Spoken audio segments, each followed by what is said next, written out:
Un jour de repos sur le Tour de France, c'est avant tout une aubaine pour les supporters. Il n'y a qu'à voir l'affluence ce lundi matin devant cet hôtel de Saint-Gervais qui héberge à la fois l'équipe du maillot jaune Jonas Vingegaard et l'équipe Groupama FDJ des Français David Gaudu et Thibaut Pinot. Et parmi ces fans venus pour apercevoir ces forces de la route, nous avons Jackie et Jackie. Ces amis de longue date sont des habitués de Saint-Gervais l'été et armés de leur caméscope et de leur téléphone mobile, ils font la chasse aux souvenirs et aux images. Ça tombe très bien pour le coup. Hier, on a profité de l'étape du Béthel, donc on était dans notre montée là-bas. Et puis aujourd'hui, on est venu voir les coureurs, si on pouvait voir les coureurs de près. Donc avec un peu de chance, on vient de voir Vingegaard, le maillot jaune, donc voilà, c'est super. On peut espérer profiter de leur présence sur le lieu de repos. Donc on cherche effectivement les coureurs les plus connus. J'avais jamais vécu une journée de repos au cyclisme, je les avais déjà vus passer dans Saint-Gervais, mais jamais une journée de repos. Donc là, oui, si on arrive à voir un coureur, ça va me plaire.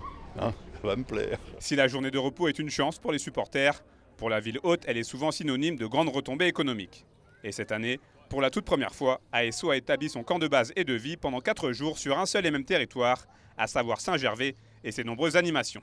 Que ce soit le service voirie, le service manifestation, le service de l'eau, le service, toute l'équipe de l'office du tourisme. Donc ce sont plusieurs dizaines de personnes qui sont vraiment présentes sur le terrain durant ces 4 jours.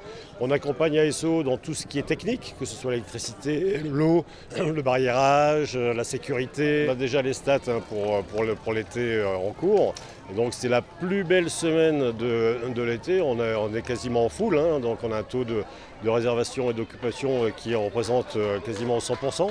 Donc habituellement la crête de fréquentation de l'été c'est en août.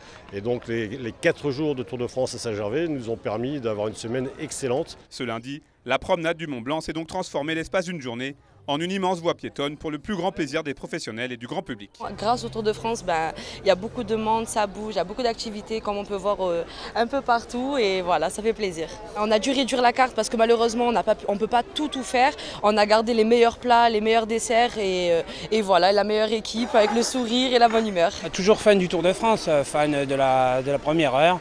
Et puis quand il passe dans notre beau pays de Savoie, j'essaye de me déplacer. Là, hier j'étais à Saint-Gervais, samedi j'étais à Jouplane, demain je serai à la Cascade des Soudans et puis mercredi je serai invité au départ. Donc, un beau moment festif, convivial, voilà.